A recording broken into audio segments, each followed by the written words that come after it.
Live with the Assist Sports Podcast after a week off for some rest and recuperation a little bit here. We are live this evening from the Captain's Quarters in Dallas, Pennsylvania. And this post-Christmas edition of the Assist, how'd Christmas turn out for you? Pretty all right. Pretty all right, says the kid who spent most of the last day and a half playing NHL 20. So pretty all right. I won one Stanley Cup in my first 2 years. My first year, I got smashed around in Game 7 of the Stanley Cup. And then my second year, I won the Stanley Cup. And then my third year, we were in the basement. Fourth year, in the basement. Fifth year, I got fired, and then I got hired by the Bruins, and now we're in the basement again. Because the Bruins have nobody, and it's 2024. Oh, hilarious. We have nobody. So we're going to get right into it. We're going to go real quick. We're going to get right into it because we have a lot to talk about. This is an interesting show that we have tonight. So we have a lot of hockey to talk about tonight. So we're going to get right into our starting five. First things first. We're right into the NFL quick picks, which are really, really neat. And I've got mine here. Yeah, there's going to be some surprises in this one, but we're going to go as quick as possible because this is a big episode for us. But first of all, we'll wait till the end because I wanted to talk about the upcoming stuff for our show. But we'll wait till the end for that. I think that's more appropriate. Okay. So NFL quick picks right now. Okay. We're going to go real quick. Hence the name. Quick picks. Yep. We're going fast. Let's make them fast. Falcons at the Buccaneers. I have the Buccaneers. Yep. Jets at the Bills. Bills. Yeah, me too. Bears at Vikings. Vikes. Agreed. Browns at the Bengals. Browns. Yes. Bengals now have the number one pick cemented because they're terrible. Packers at the Lions. Packers. We might be lining up for a Super Bowl run there. Yeah, I wouldn't be surprised. Wouldn't be surprised. This is just the kind of team that they have. Chargers at the Chiefs. Chiefs. Yes, I agree, Chiefs. Dolphins at the Patriots. Patriots are sitting everybody, but I'm still choosing the Patriots. Me too. Got the Patriots. Saints at the Panthers. Saints. Nothing to play for, really, but, well, maybe they do. Redskins at the Cowboys. The Cowboys. I got the Cowboys. Raiders at the Broncos. Raiders. Yep, got the Raiders as well. Titans at the Texans. I got the Texans. I think they're going to win it. That's a good game. Probably the best game of the week. I was going to say Titans because Tannehill's been throwing, or not. Yeah. That backup wide receiver or whatever his name is. I don't know his name, but he's really good, and they've been hitting him 24/7. And I don't think Houston's going to be starting a lot of people because they're in the playoffs already. So what does it matter to them? So I'm just going to say the Titans on this one. Got it. Colts at the Jaguars. Colts. Me too. I got the Colts. And the Rams that's not even a question. Cardinals at the Rams.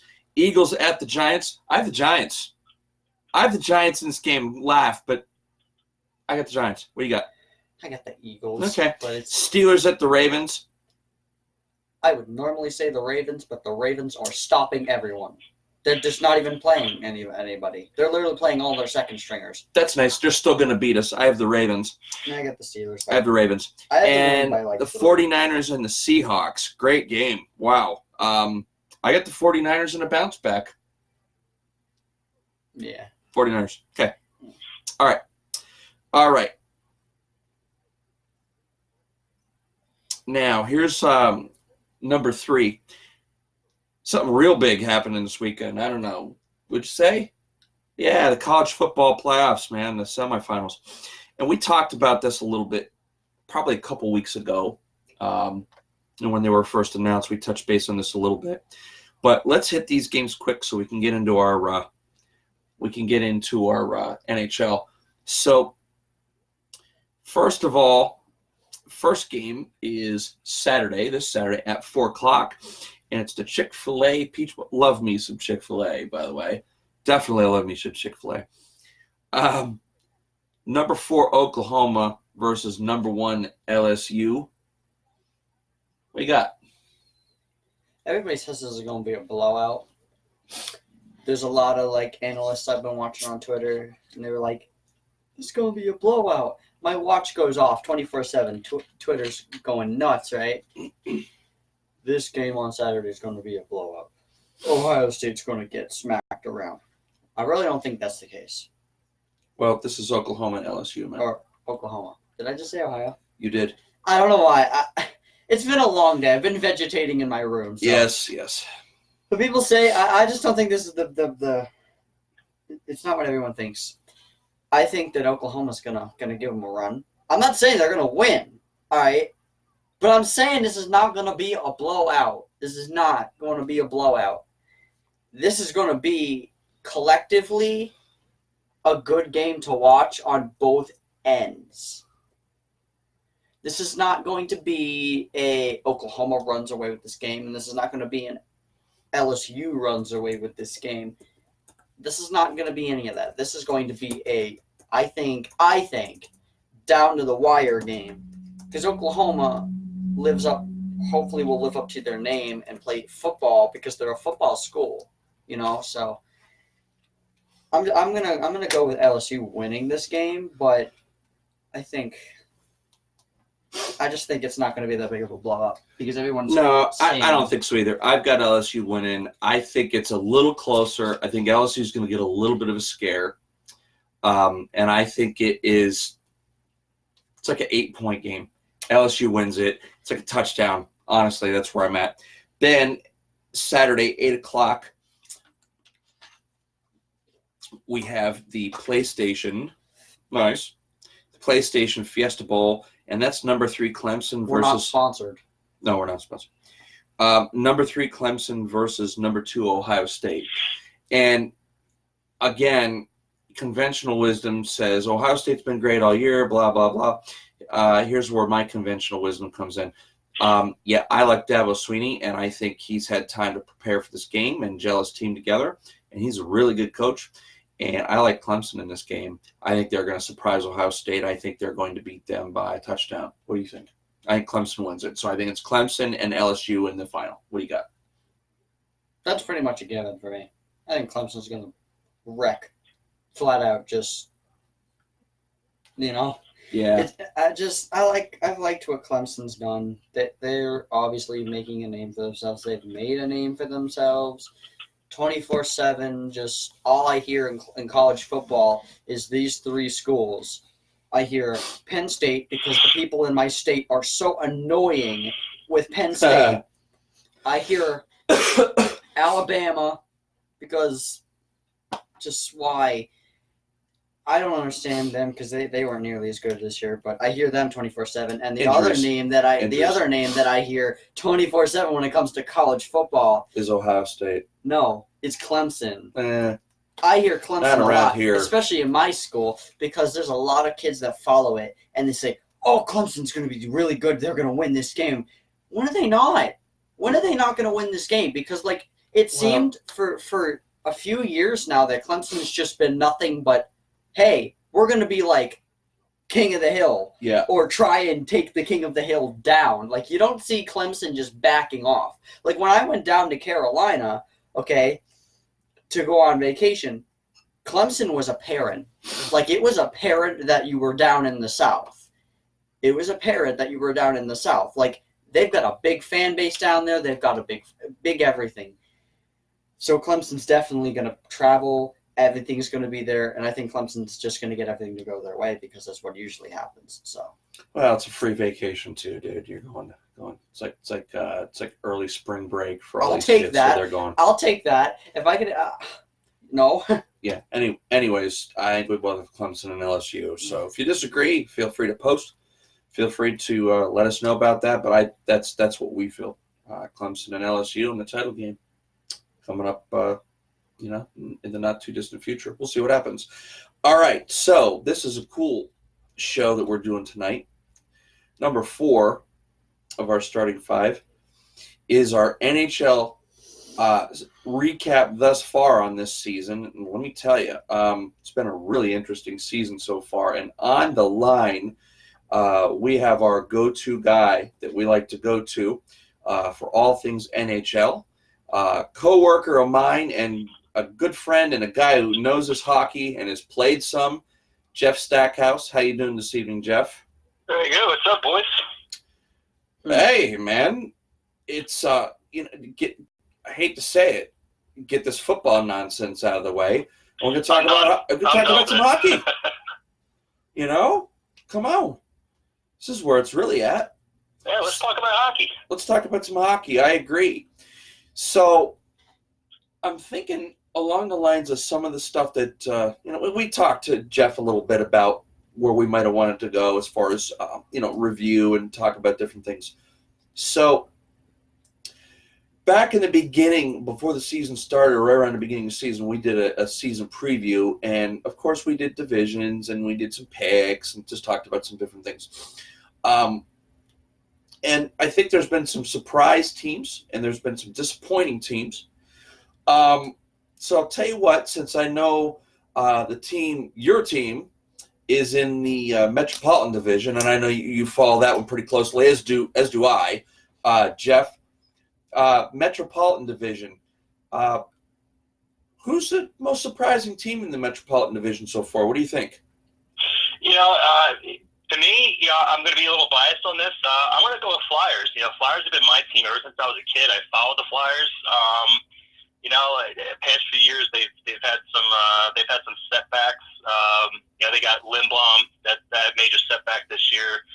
But they've had some strong wins over the holidays. They're really fun to watch. You got Hayes and Stanheim. They're working well together. Goaltending has been stellar. Connecting's burying biscuits. Hart and Elliott are working strong between the pipes. I'm really excited to see these guys at the top of the pack. So I'm enjoying them. Yeah, and I'd have to agree. They're my surprise team in the Metropolitan as well. It's interesting that what you're not hearing all the time about the Flyers is nastiness, dirty play, this and that and whatever. It's honestly some fun to watch play. It's some clean play. I gotta say, hats off to them. Don't like the Flyers, but hats off to them. They're playing pretty well. Who do you got as a surprise team in the Metropolitan? I was normally banking off of, because I knew we were going to do this already, and I was normally going to say Carolina, but Carolina was just like, I'm a head out, and now they're fifth. So That brings me to the Islanders, because I thought last year was going to be the 1 year that they make the playoffs, and then they were just going to rot just like the Coliseum is. So, no. They're doing well. They're surprising me. Yeah, they're surprising me for sure. Yeah. I just thought the Flyers might be further down, only because I think they're kind of developing a little bit still, Jeff, like an identity. Do you think that's accurate? It's tough to fight through that stigma, and they're not at the top. I mean, they're a lot further along than I thought they were going to be. I agree. I always have just high hopes for the Flyers. Again, I'd be biased, but I just have high hopes for them. Yeah. I'm not surprised where the Penguins are. And I got to be honest, guys, I'm not surprised where the Islanders are because of how strong they were at the end of the year last year. They had a little bit of setbacks at the beginning of this year, but they've come on strong too. And honestly, as well as they play together as a team, that's a team that nobody will want to face come playoff time. I'm telling you, watch out for the Islanders because they play. All of those guys show up and they play tough. So you've got the Islanders. How about disappointments in the Metropolitan Division? I think EJ nailed that one. I think that in a lot of cases, I think mine. Yeah, I mean, I thought the Devils would be a lot better off with some of the off-season moves, but they've essentially given up on the season now. We'll talk a little bit more about that later. I've got them as the most disappointing team in the Metropolitan Division. Jeff, who do you have there? You guys are going to think of this as a surprise, but I'm going to say Pittsburgh because they're always on the top of the poll. At this point, they're the juggernauts. You're right. Right now, and they lost some good players. They're going back down to Wilkes-Barre. They're going to do great in Wilkes-Barre. Maybe get them more conditioned. Although, Sid, his last 2 or 4 games, he's been -2 or 4, and a lot of the players, they looked up to Sidney. True. So I think So I think he needs to lead by example. And I don't know what kind of spark do you think they need. They're not too far off from the front of the pack. I'm only picking them because I thought they were going to be further ahead by now. Yeah, I stayed away from them as a pick either way, only because they've had so many injuries. Crosby's been hurt for a significant period of time. Malkin missed a ton of time. Letang got hurt again. And you're talking, that's your big three guys as far as skaters. That's your big three. So when you're missing them for a significant period of time, you're in trouble. I will say that you got to love Tristan Jarry, just the way he's playing in goal. I don't know what their plans are. I've been saying for the last year and a half, trade Murray immediately. As soon as he gets hot, trade him, because he's only one game away from either being ridiculously inconsistent or some phantom injury that you just can't figure out how he got hurt. It's ridiculous. Yeah. So yeah, I can kind of see where you're going, but from my viewpoint, I didn't go that way only because too many injuries. Just too many. What, Schultz is hurt now? Is Dumoulin's been hurt? Like, we're just dead on defense, and they're just hanging in there. I don't know how they're still winning any games, but. Oh yeah. For me though, I chose the Rangers. Oh. Because I would have thought with that second round pick that they overhyped, like literally overhyped, along with Henrik Lundqvist. And they picked up Panarin. Yeah. And they are second to last. The only reason that they're not last is because the Devils are in their division. True. Very true. Other than that, they'd be dead last right now. Yeah. And I'm going to tell you something. Panarin is not used to this stuff. I'm telling you right now, he plays with the Blackhawks, all right? And you can tell how uncomfortable he was last year when he was with the or was he with I don't remember. I don't know where he was. You can just... Oh man, what's worse, being frustrated with being with Chicago or frustrated being with the Devils or the Rangers right now? I mean, it's both are pretty bad. I agree with you. I think now I'm going to give a shout out to my man Lou. You know who Lou is. I know Lou. I always talk to him, and he's always watching the Rangers. And here's what he says continuously to me: don't know how much longer they'll keep Lundqvist, only because they've gone so full bore in developing a young team. He was unbelievably surprised that they signed Panarin. And he says that just getting the whole team to gel together is the key with all the young guys that they have. So I'm actually not really surprised that they're not doing all that great. I think the Rangers, the second half of this year, maybe after the All-Star break, you watch, they might be a team that catches on a little bit and stuns a couple teams. Maybe not make the playoffs, but you look and go, boy, watch out, because they're starting to get it together with some of their young guys. I think they're going to dig themselves out of the hole a little bit towards the end. Making it towards the playoffs, that's going to be a tough one for them. Yep, I agree. Yeah. I agree. So let's hop over, since we're still in the East. Let's hop over to the Atlantic, and let's talk about a couple teams there. Now I'll go first. I'll easily go first. My biggest surprise team here has got to be Montreal for me, and the reason is I thought they'd be okay, but they're either usually really, really hot to start the year or really, really cold to start the year. They're pretty hot, and they've hung on. And right now they're sitting in that third playoff spot coming out of the Atlantic and playing tough. And honestly, they're another team that you just don't know what you're getting on a night. So if you've got to go up there and play, you don't want to play them. They're a pretty decent team. EJ, who do you got from your surprise team from the Atlantic? On the good side, I have the Florida Panthers because, first of all, Florida has been tanking these past few years. Like, they'll make the playoffs once in a while, but then they'll be like, okay, we're just going to whisper quietly to, like, the Islanders or someone in the first round or they just won't even make the playoffs. Right. So I was really happy for them when they signed Bobrovsky, because I, first of all, didn't want to see Bobrovsky go to the Central Division. Yeah. I didn't want to see him go to the Central because I'm a Dallas Stars fan. My jersey may be the complete not the Dallas Stars, but I am a Dallas Stars fan, and we'll get to that in a few minutes as well. But I didn't want to see him go to the Central. And then it's the Florida Panthers. They actually got a shot at something. It kind of reminds me back in the day when they signed Jose Theodore and they made the playoffs, and they were actually really good. And the Devils beat them in Game 7 in double overtime in Sunrise, Florida. Exactly. That kind of reminds me, but these guys are 1 or 2 points out of a playoff spot, and they're real close. Let them catch fire because they got. Let me tell you something. Barkov's going to be a place. Listen, they're at 41 points. They are 1 point out from Montreal right now, and so is Buffalo. Gosh, that was going to be my other one was Buffalo, but anyways, Jeff, who do you got? Surprise team, Atlantic. Yeah, for the Atlantic, I mean, for me, there's not much surprise here. I mean, you got the usual suspects on the top, Boston on top, everybody else following behind. But you know what? I am going to agree with EJ. The Florida Panthers, I am happy to see them where they're at.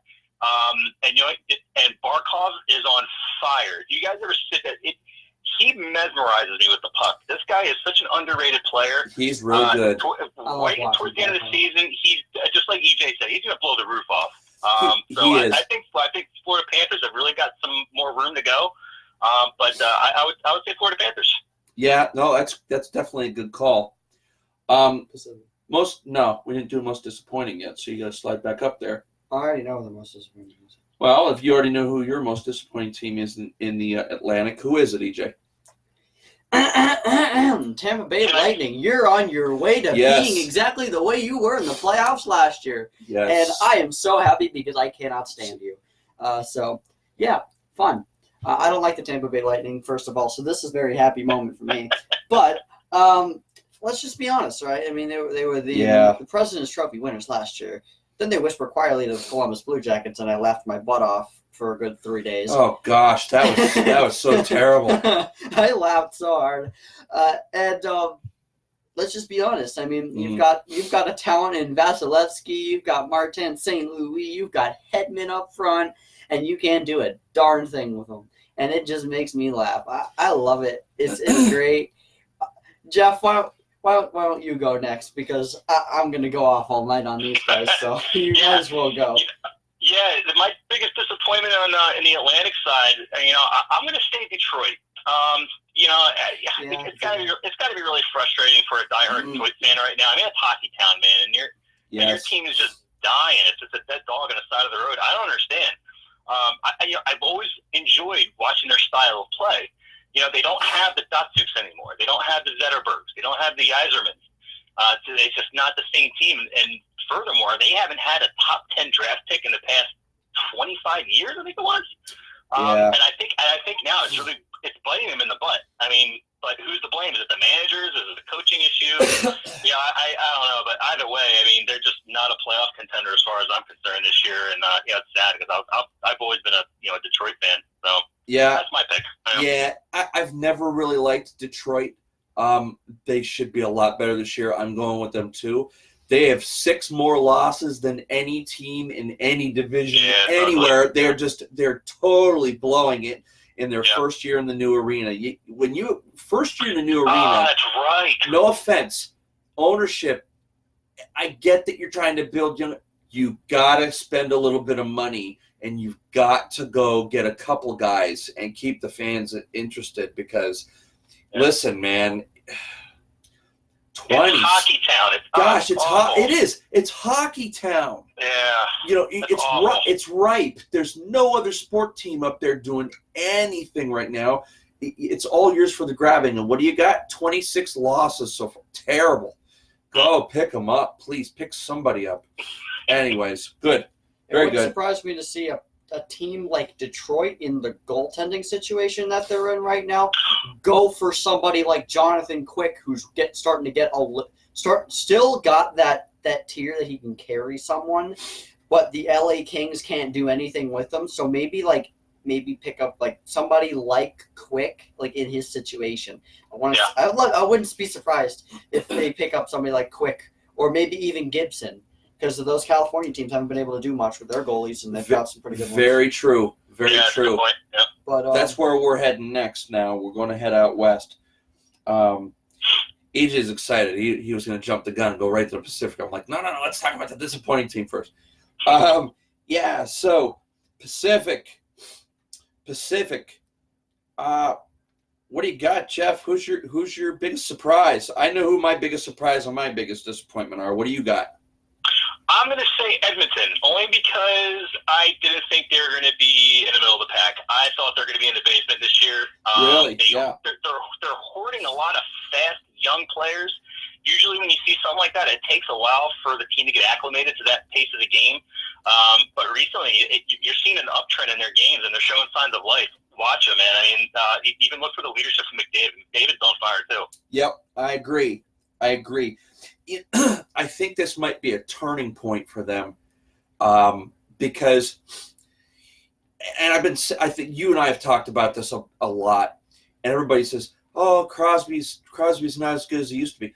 Crosby is still as good as he used to be. He's the best player in the league. He's the best player in the league. He just has simply changed what he's doing. He's facilitating for the young guys because you can't be him forever. He realizes it.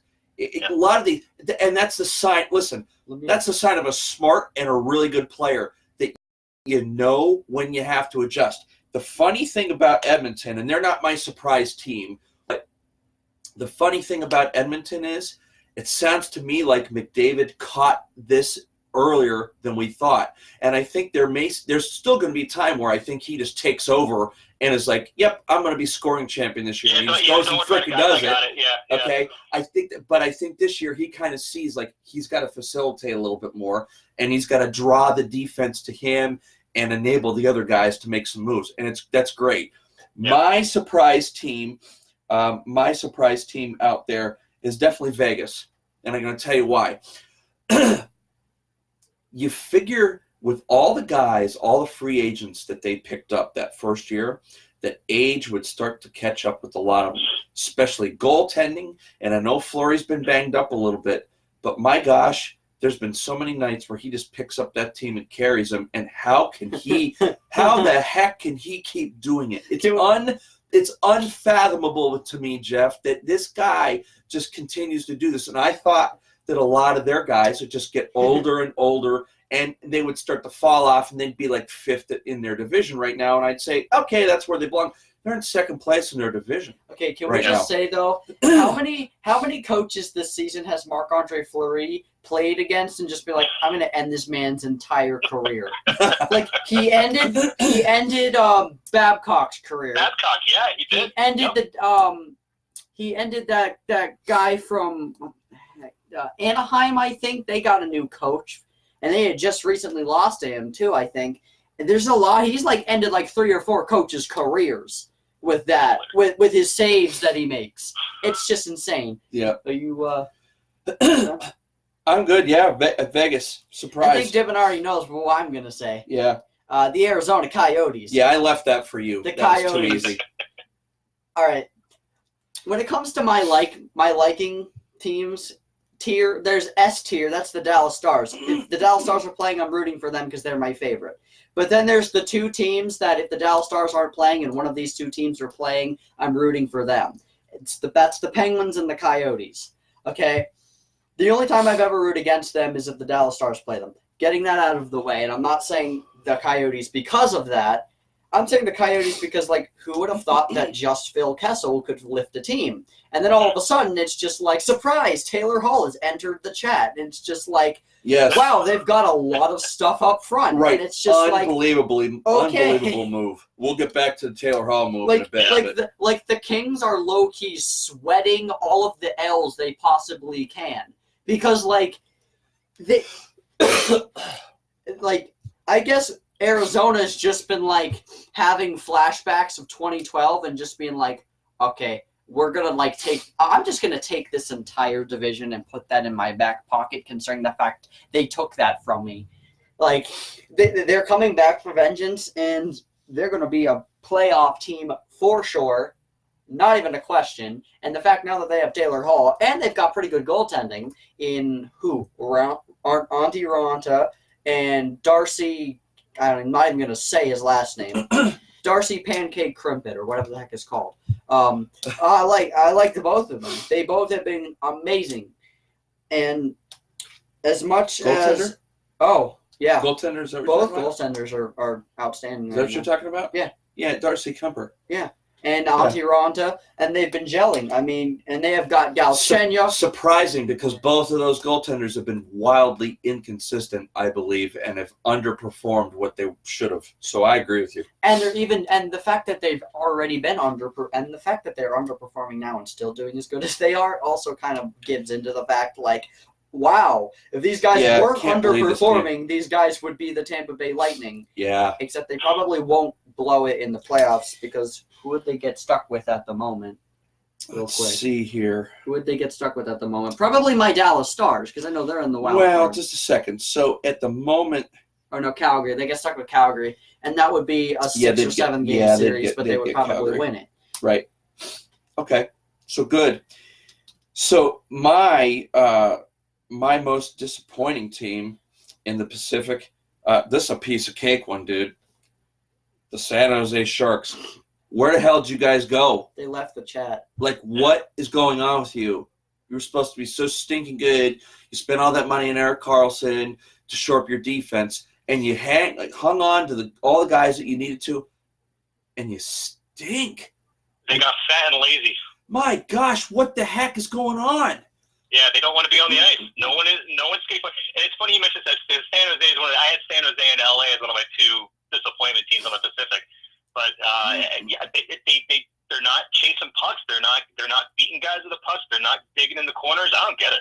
Well, you know what like that fat Thor that plays nothing but forward now. Here it is. The San Jose, and I'm done with San Jose after this. The San Jose Sharks remind me of the scene from Animal House where the dean goes, "Fat, drunk, and stupid is no way to go through life, son." That's exactly where it's at. What the heck happened? Like, you were so good. The finals against the Penguins, my gosh, was that great. Martin Jones was on fire. Oh, my goodness. Minus game 1, he was on fire. What the hell? And they've totally fallen off the cliff. So, whatever. Yep. The Kings don't surprise me. They just don't have anybody. Yep. And Jonathan Quick is past his prime. He might catch fire if he gets traded or something, but I didn't think that. He goes to somebody like San Detroit. Jose, terrible. That's my disappointment team. Was that your disappointment team too, Jeff? You got that? Yeah. Between San Jose and LA, I just don't know what happened. I mean, Quick seems to be the only one that's kind of alive. I mean, still, Yep. the guy still moves. He's got great lateral movement. Yep. But they just can't LA just can't get anything going. When you're the only guy carrying the team, after a while you just fall apart. Unless your name's Marc-Andre Fleury, in which case you can carry a team. You're just like, it's like Captain America and his that vitamin serum that he took, and it's Fleury. That's what it is. Who's your disappointment team? Vancouver. Oh yeah, that's another one. And here's why. Gosh, they should be better too. Because Vancouver, to me, has done a lot in the beginning. Based on last year where they were, that this year they came out swinging, and they were doing really well. They were like second place for like a long time, and then all of a sudden, I don't know what happened, if their iPhone died or what happened, but they left the chat and just, all right, I'm gonna whisper quietly to like the Oilers and the Flames back to back, and I'm gonna be behind both of those teams, and now I'm in 5th place. Going into Christmas or in the middle of Christmas break now. I will be surprised to see what they do. I will be surprised to see if they play the same way or if they don't change a little bit. I mean, let's just be honest. I figured some signs out of when they were going to start belittling when they played the St. Louis Blues and left the Blues a 3-0 to end the game. I'm sure you saw that, Jeff. Am I right? You saw when the Blues got a 3-0. Unbelievable. And ended the game. And I was like, the Vancouver Canucks are going to start playing like garbage again. Yeah. That's exactly where they fall. And that's what they've done. Ever since then, it's just, I'm not even going to play hockey. I think I'm going to play Canadian football and just do nothing but take people out and take a crap ton of penalties. That's what they've been doing. But Yep. They had me going too. They're like, oh my gosh, Vancouver's gonna make it, but no. All right, let's head on to the Central. This will finish up our surprises and disappointments. Who's your surprise in the Central, Jeff? Mine is Winnipeg. They had a few rough games recently, but with acquiring the goaltender from Detroit, EJ, you touched on this earlier, and bringing up some younger players from the Moose, their AHL franchise, I think you're going to see some more from these guys. To be honest, I did not think they were going to be on the top five. So that was my surprise pick. Interesting. Yeah, honestly, my surprise for this as well is Winnipeg. No question. They had such a tumultuous offseason. Is he staying? Is he going? Is he staying? Is he going? No, we're trading him. No, we're not going to trade him. Like all over the place. And it was almost like a team that didn't have an identity. And the team just, I guess, decided that they're going to have an identity all on their own, regardless of what management and anybody else wants to say. And they're there. They're right now third in that division and rolling. Right. So, good. I mean, because St. Louis doesn't surprise me. Colorado being this good this early may be a mild surprise, but they should have been there. So I that's the way at least I feel about it. So yeah, I'll agree with that. Yeah. What do you got for surprise? My surprise is Colorado. I didn't think Colorado was going to be all that good. I thought it was just going to be, hey, Nathan MacKinnon is going to do everything that he does 24/7 and try and carry this team, but really not be able to, and they're going to barely make the playoffs. Boy, was I wrong. Yeah, so apparently Nathan MacKinnon has made a few friends, and that's not good because now that's a Central Division team that is kind of, to me, like the gang that beats up everybody on the street in the city, and Colorado's that team for the entire league. You run into Colorado, and you run into Burakovsky, and you run into McKinnon, and you run into solid goaltending, not to mention you're going to run into who else? Tyson Yost and all of those players, and just McKinnon. They're all circling around McKinnon. McKinnon's just like the center of the pack, the center of the gang. He's like, I want this team dead. I want that player gone. And everybody goes out and does it. And it's just like, okay, better not play the Colorado Avalanche because I know that I'm going to lose. Yeah, true. Very true. I'll tell you what. I'll be right back. I don't recall that Colorado made a lot of moves. Okay. And I think there's a lot of people out there that were clamoring and saying, hey, make a move, get McKinnon some help. And sometimes, Jeff, I think you may agree with this. Sometimes the moves that you don't make are better because what they've done is they have allowed the rest of those young guys on that roster to get playing time with McKinnon, and they're all playing like a unit now. Do you kind of read it that way too? Yeah, I was just gonna say, let the kids play. They'll figure the pace out. They'll get the tempo down, and it's showing. Agreed. And I think that's why a team like the Rangers will be tough later this year too. Same thing. You've got an established guy or two, and you got a good goaltender. Let the kids play. Let them get established and get their feet under. And that's exactly what Lou is saying too. He says at times they surprise. They'll come out and play awesome against a great team.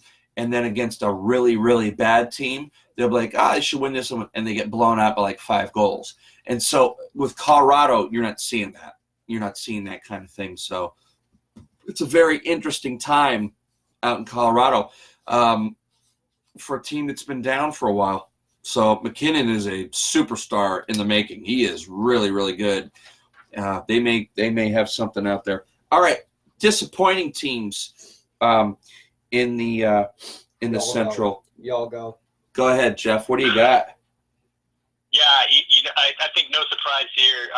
We talk about disappointing teams. Yep. I'm only going to say I got 2. Obviously, I'm going to say Chicago. Don't know what the heck is going on with them. Don't know what else that I can say about those guys. And I'm I'm going to say I'm disappointed in Dallas because I just had high hopes for them this year. I think they're due. Bottom line, I thought they'd be further along. Young players are still earning their spots. Maybe after the holidays, they're going to be on fire. Maybe after this Winter Classic. Maybe this Winter Classic is going to spark some nostalgia for these kids. I was thinking that too. But their goaltending. What I like about Dallas, their goaltending and their defense are, in my opinion, I think are the best in the league right now. You know what? I got to agree with you. I'm not going to call Dallas disappointing yet, although they're really, really, really close. To me, I'm not surprised that Chicago's last. It had to happen eventually. They spent so much money on guys. And here's the thing. They've had that same crew. It's not like they had a bunch of young guys. They had that same crew together for quite a while. And they've just gotten what my dad would say, long in the tooth. They just got long in the tooth. I think that's where it's at. I mean, Patrick Kane is what he is. But the days of the other guys, the Brett Seabrook and the Jonathan Taves and so on, they're just and they're just old. Yep. They're old. So forget it. But for me, disappointing team for me, it's got to be Nashville.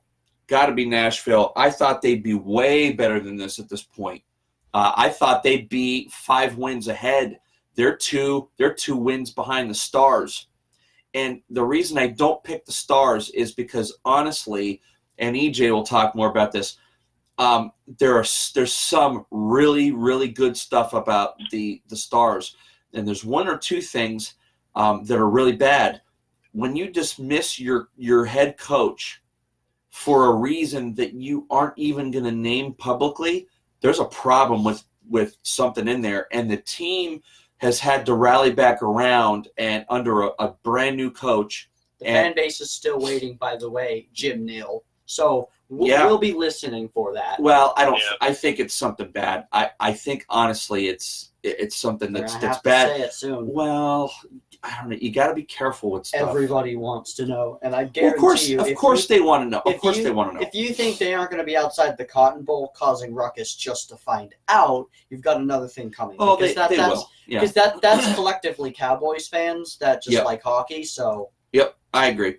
But yeah, I think Nashville. I just thought they would have been way better. I'm just disappointed in them. I don't like them, but I'm disappointed. I think they're a disappointment. They should be seriously 5 wins ahead by now. They just haven't. They usually get really good goaltending on a Rene, and again, there's another situation. One guy can only carry a team for so long. So there it is. What do you got?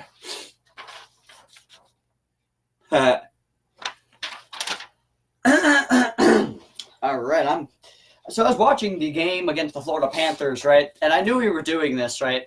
I was watching the game against the Florida Panthers, and when we lost 7-3, and when they scored the 5th goal on that, I got up and I was like, all right, that's it. I'm carving this team like a Thanksgiving turkey, and this is going to be the end.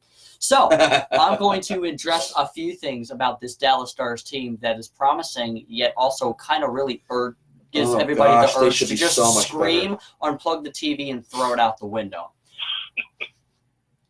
Jamie Benn. First of all, oh gosh, that's the top reason. Allow me to do this talking right now. You're good.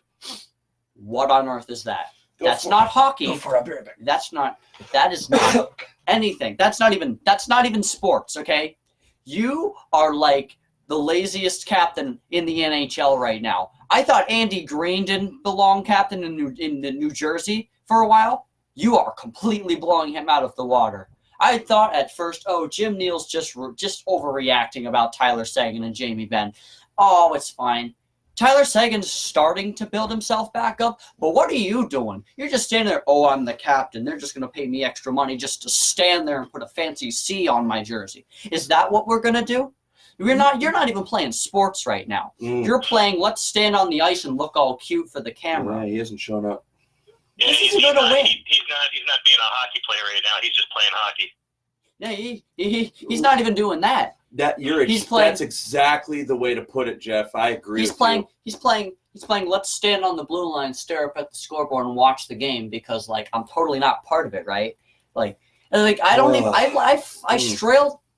I struggle to find how or when you've contributed. How many goals have you scored in your last 12 games? What, like one? One? And we pay you that much money and you're the captain? I could think of 10 other players that should be captain over you. Second reason, Ben Bishop. Stop a puck, please. Okay? Compared to what you've done last year, you haven't done a thing. You want that St. Louis Blues goal to go away, right? You want to stop thinking about it? At least he's healthy. He's healthy. That's great. Right. He's been But banged up. That was his knock. He's healthy, but he's got bad puck placement. He's got bad You're puck right. placement. You're okay? right. And exactly. And you know what? That stupid penalty you took against Tampa when we won in overtime, and we honestly shouldn't have won that game. That stupid penalty you took in Tampa, I don't ever want to see that again. You come out, right? Just because you're frustrated that you let in those goals and Anton Hudobin had to take your place, just because you did that doesn't mean you get to go out when Braden Point's coming around and take him out. You can't do that. That's not how you play sportsmanship. We are not Nashville. We're not Chicago. We're not Minnesota. We don't play like that. Adapt. Stop a puck. Don't stop somebody's heart from beating. Stop a puck. Yep. Okay? You're here to play hockey. You're here to get your body in front of the puck. Okay? If you're letting 2 and 3 goals in a night, I'm not spending money to watch you. Okay? That's just how it goes, you know? And you're not the only one. Anton Hudobin, he's had his fair share of everything. And let me tell you something. No one's perfect in this situation. This is a collective effort. And that's another thing that just goes to show. It's really sad when Rupe Hintz is scoring way more goals and doing way more than Jamie Benn and Tyler Seguin are. Well, okay? He's really coming on. It's sad because those two are supposed to be role models, teaching Rupe Hintz and John Klingberg, these younger guys, to do things. I haven't seen, no offense, John Klingberg I think is a -3± right now. And that's not good. That's practically even. You know, but it's not good because he's on the ice for I remember They've had a bunch of lopsided games recently too. Somebody's going to take the hit. It's like the mop up guy out of the bullpen. You're down. You're down 4 runs. Bases are loaded. No outs. Your starter is done. You bring in the guy to just get pounded, and that's exactly what's happened with Klingberg. So we're going to get to your question, Tom. No, I want to talk to you. I want to talk about that. But regardless, I'm saying John Klingberg, terrible plus-minus. Hasn't really done much. I've seen some not so good effort from you. I've seen people break right up the middle, and you and who you were with Como for a while. I'm not sure exactly why, but he was back out with Como. I don't know why Como was with him. Shouldn't be on the first line. Regardless, I saw Como not do a thing, and it's up to you, right? If he gets past you, it's a breakaway. What does John Klingberg do? Move his arm just real quick. That's not defense. But get your body in front of that. Take him out. I'm pretty sure the entire AAC would go insane if you just flipped somebody once in a while. Legally, but flip somebody once in a while. Tell Ben Bishop, do this for me. Tell Ben Bishop, say, hey, instead of you taking out the players, let me do that. You make the saves, okay? Just do that for me, all right? Cool. So we got some good things. We've got youth. We've got Rupe Hintz, who's just been outstanding. We've got I like Radulov. He's been doing quite well. He's really good. He's really good. And there's my favorite young guy on the Stars, Heiskanen. He's good too. He's going to be really good. We've got some great things going for us, you know? But right now, we're not doing what we need to do. We're not playing the way we need to play. Yep. Definitely. We got to play better. You know, we should be up competing with Colorado. We should be where Colorado is right now. Stars should be second in this division right now behind St. Louis because you expect St. Louis to be in first. They're the defending Cup winners. You figure they would be there. That's why I didn't have them as a surprise, right, Jeff? Like, not really surprised. Not at all. I mean, they need to get back to basics. Offense need to generate more opportunities. They got to get the puck deep into the corners and just dig it out in front. They're just not doing the basics. But yeah, no, and there's another one. You cannot be dropping these games. They're like St. Louis, right? They know they've got a long road trip coming up. So who do they play? They play their backup goalie, right? Their backup goalie. Who is even their backup goalie nowadays? Like, it's other than Bennington, who do they have, really? So Dallas goes in, right? And Dallas honestly should have won this game by like 2 or 3 plus. But we whisper quietly in overtime. Those are points you need. Okay, so if you I'm gonna explain standings for those people, like, really extremely briefly, for those who really don't know how this works. So basically, if you win, you get 2 points, and then if you lose, you get nothing. But if you get an overtime loss, you get 1 point. Yep, you salvage one. Right. But if you win no matter how you win, you get 2 points. So we're losing in overtime. We get 1 point. Yeah, that's great. The laziness in the Dallas Stars says, oh, yeah, we got 1 point. We did a good job. No, because when it comes down to March, at the end of March, beginning of April, and you're pushing and being like, oh, man, we were overhyped, and then, no, we're not even in the playoffs right now. Like, those 2 points that you could have had and said, oh, we're going to push it to overtime, whatever. You're going to whisper quietly to the Blues like you did last year, and you're going to get 1 point instead of 2, when those 2 points are going to eventually add up and help you. True. 1 point is not nearly as good as 2 for those who don't know. Okay, I'd rather $2 than 1, and that's the same thing with points. Okay, Crazy. I agree. You'll get to your goal quicker if you're saving for something and you get $2 over $1. You'll get to your goal. You'll get to your savings goal quicker if you get $2 per thing. So I would rather take 2 points and stop being lazy and taking it to overtime. I want to give one final word on the Dallas Stars. Hard to do all this stuff. They actually were playing really well until they dismissed their head coach.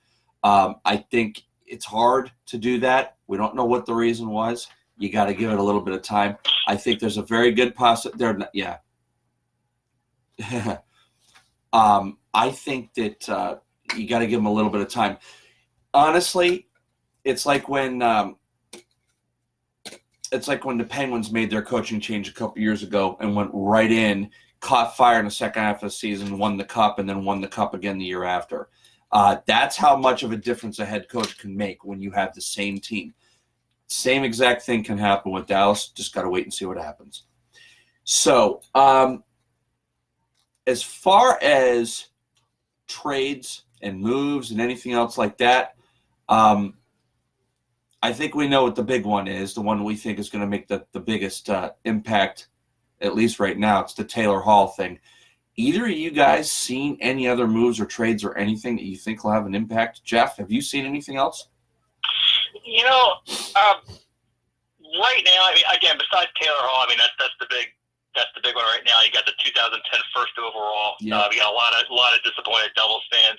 Other than that, what's going on right now, and I think it's going to be really interesting, is I like to follow the NHL draft. How do I say this? I like to follow the trade that involves the next year's draft picks. True. And I bring that up now is because a lot of those draft picks, they're playing in the World Junior Championships as we speak right now. Yes, that's Canada right. won today. Yeah. Lafreniere, he looks really good. Yeah, these kids, they're such dirty dangles. I mean, if you get just 5 minutes to watch these kids play, these guys are unreal. Yes. Especially look at guys like Pinto Shane, University of North Dakota guy. Yep. This guy's got magic. But those are the kind of trades I like to look at. So, nothing up in the air right now, but the one guy that sticks out in my head is just the Taylor Hall thing. And No I have question. one little theory about that, if I may. I think Taylor Hall might end up in Seattle in 2021. You know what? It's funny that you should say that too, Jeff, because here's the thing. That's really weird. I think that people see how Vegas did it, and they go, gosh, that's not going to happen 2 times in a row. Because they picked guys and they thought, some older guys, over the hill guys. And then they got a whole bunch of draft picks. And my goodness, they're relevant. Since they've entered the league, they're relevant. I think it's going to be hard for a team like Seattle to do it because the teams are going to be wary and they're going to say, shoot, they saw the blueprint of how to do it. They're going to try to do it again. And I think what they might do is make a play for a guy like that who is still relatively young. Right. And that they could start to build around a guy who can come in and play 5, 6, 7 years with them and teach their young guys that come up. They're going to have to come up a bit younger than most teams. Will teach them a heck of a lot how to play as a unit, how to, some advanced skill, just the speed of the game, things like that. But I also agree that it's good to watch these draft pick moves because so many teams are building young now. Look at the Rangers. Look at Arizona did it to a degree. Some of these other teams we talked about are all going younger. Detroit's having to do it out of necessity. The Flyers are doing it with some success right now. Yes, Sanheim. You got good. Right. Montreal's going to eventually have to do it. Toronto's starting to. Ottawa's going to have to, and they're going to do it. Look at Florida. You get one guy, okay, you get a great goaltender and build a young team. My gosh, you could really be a force in years to come. It could very well happen. So it'll be interesting to see how it plays out with Seattle as well. But I agree. That's an interesting trade. We'll have to watch the draft. Can I drop my Seattle thing really quickly? Go for it. My thing is, there's going to be like a Star Wars movie, and Henrik Lundqvist is probably – watch how Henrik Lundqvist ends up there because he's old. How funny would that be? Watch this. He's going to go up there. I would love it. He's going to do a lot up there, like in his first season. And they're like going to make it kind of far. He's going to like teach the goalie, and then he's going to like retire, a.k.a. like Luke Skywalker dying after teaching Rey. He's just going to retire, and then it's going to be this goalie that we've never seen before, and he's just going to be like, hi, I'm really good now. Just watch. I'm calling it. I'm going to put it on a YouTube video so I can say I called it. It could be Lundqvist. And honestly, the funny thing is, Lou says the same thing. He says they're going to move Lundqvist. It's just a matter of when they do it. When's the smart time for them to do it? Yeah, it's clock ticking. Yeah. Oh, absolutely, because they know they have to do something. Yeah. They know they have to do something. Also, rip to Brent Seabrook because, he's out for the rest of the season. So is Calvin DeHaan. Yeah, Brent Seabrook's out for the year. Wow. He's older, too. There it is again. So, no offense. People, I need an F in the chat. You got to get you got to get the young guys in there now. Press F to say respect. Chicago's playing too many old guys. And also shout out to PK Subban for getting engaged over the holidays. Yeah. All right. Quickly before we kind of finish this out, Winter Classic. Who you got?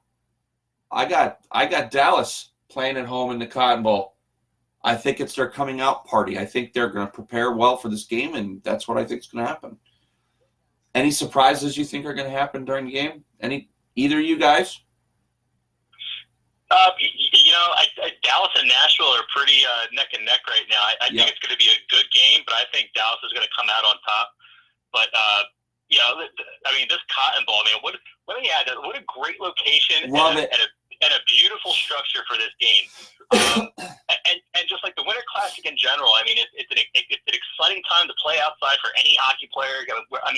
As a hockey player, we're so used to playing inside. So playing outside, where it all started, getting back to the grassroots of hockey. Absolutely.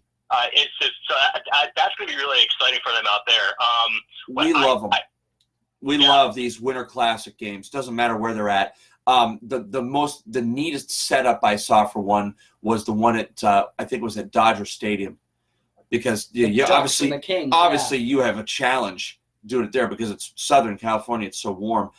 But wow, dude. Yeah, I was going to touch upon it. I was going to ask you guys what you think is going to happen with the game. The ice is going to be garbage like the back mountain rink. It will be, yeah. It's going to be rough. I can only imagine how bizarre, just as a player, I can only imagine how bizarre it's got to feel to skate on just in warm weather and cold ice. That's got to be a mind bender. Yeah. I'm kind of playing around with thinking about the ice conditions. They got state of the art equipment now. Yes. They say that the temperature of the air is not going to affect the ice, but it will. What I think is going to happen, you're going to see a lot of puck bouncing. Yep. You're going to see some bad face-offs. You're going soft like that, you're just going to see a lot of snow. Other than that, man, this is going to be an exciting game. I think it's going to be really cool, even for the people that live near the Cotton Bowl. There's going to be an unlucky bounce. Yeah, I agree. It's going to be an unlucky bounce. It usually happens in these games too. In these outdoor games, it's usually something funky that happens. I remember a couple of years ago, Penguins played the Blackhawks at Soldier Field, and it was snowing like crazy, and it was tough. And you think, oh, it's cold, it's snowing, great. That's not good for the ice. Like they were having to stop play a lot and clear that ice. It was bad. Yeah, and that really reminds me about the 2014 Winter Classic in Michigan. Yes. Oh, with Detroit. I wish I went to that game, but they had the same issue. They had to keep stopping to get the snow off the ice. Was that at the University of Michigan Stadium?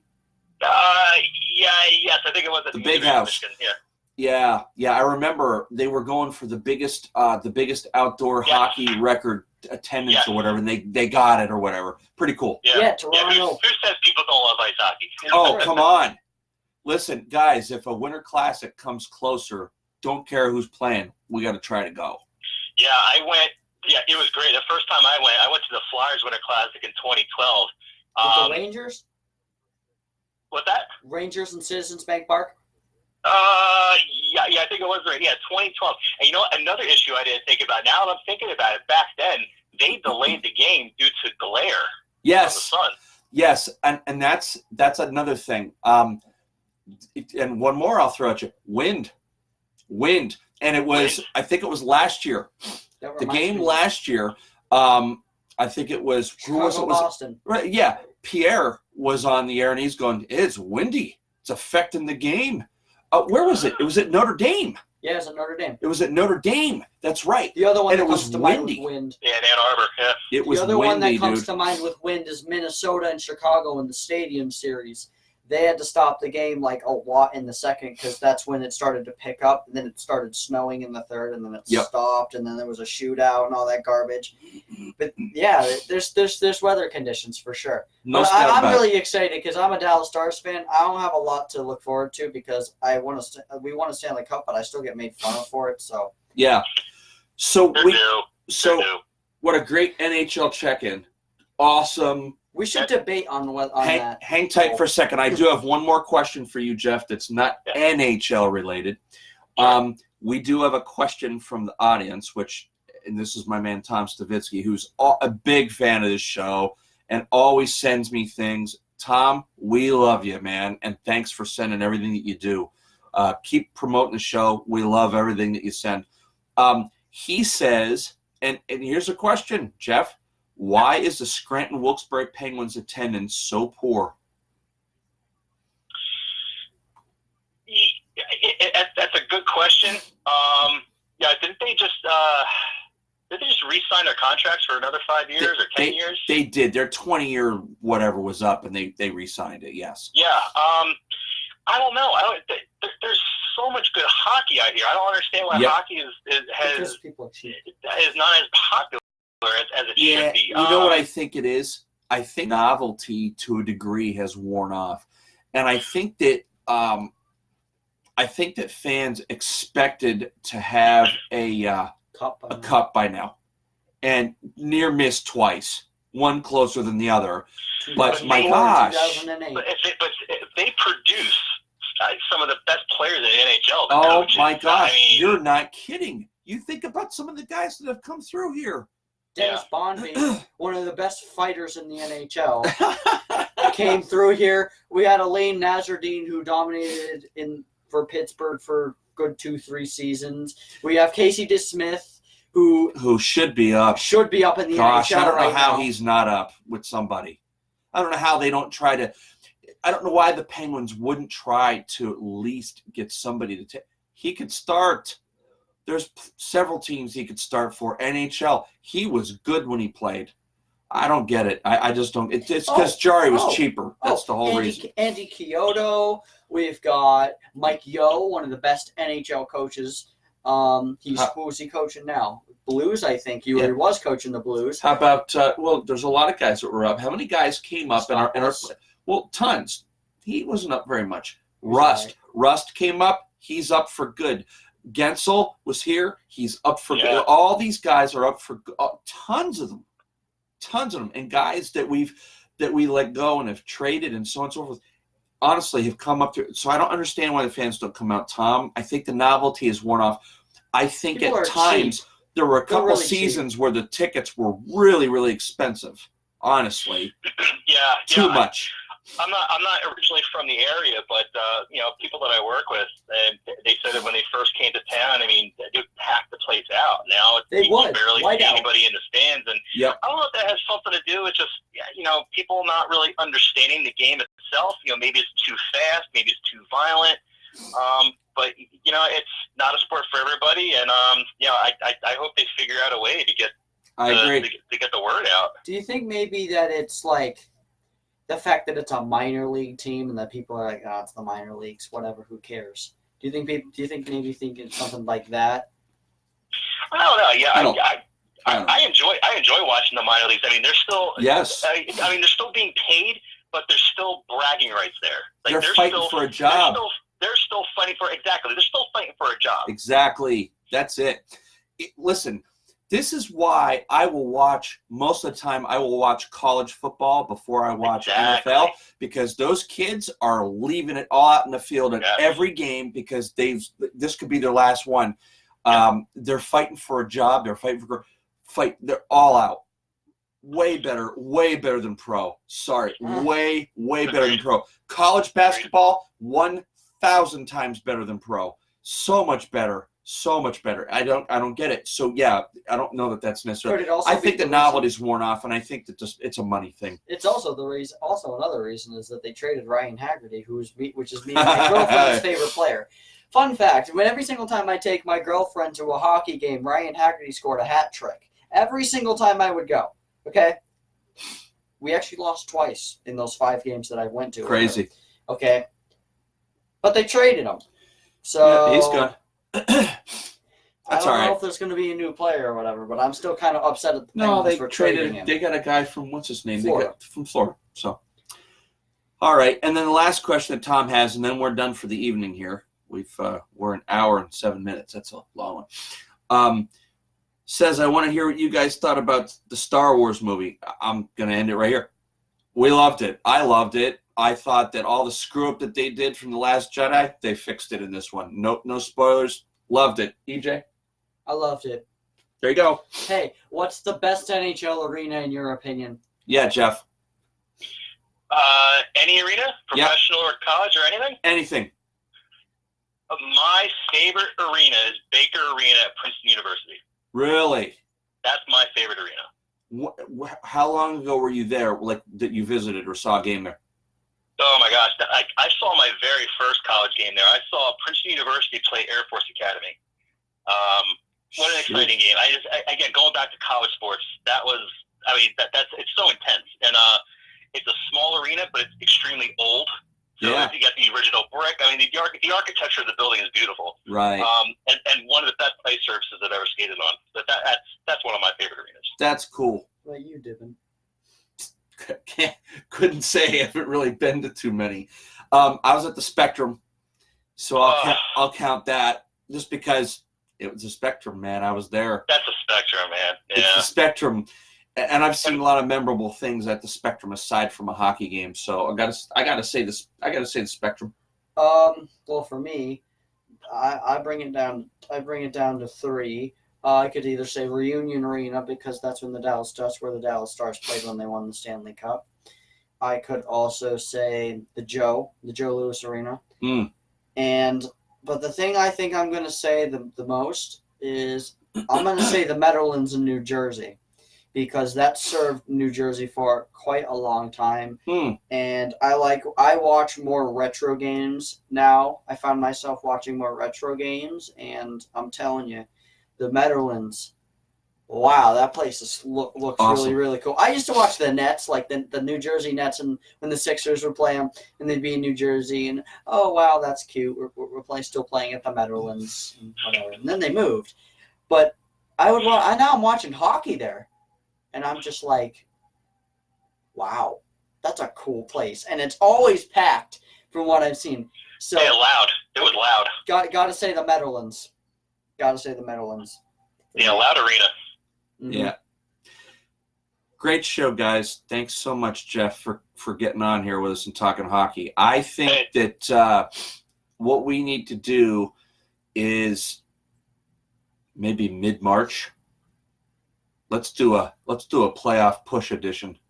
Yeah. Yeah, because I think that's kind of when it comes down to it. There's a lot of shuffling, a lot of stuff going on, and so let's make plans for that. That would be great to catch up again.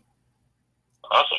Thanks for coming on with us, Jeff. We really appreciate it. Hey, that's how the puck drops, boys. Yeah, Thanks for having man. me. Yeah, man. Don't get too many black eyes.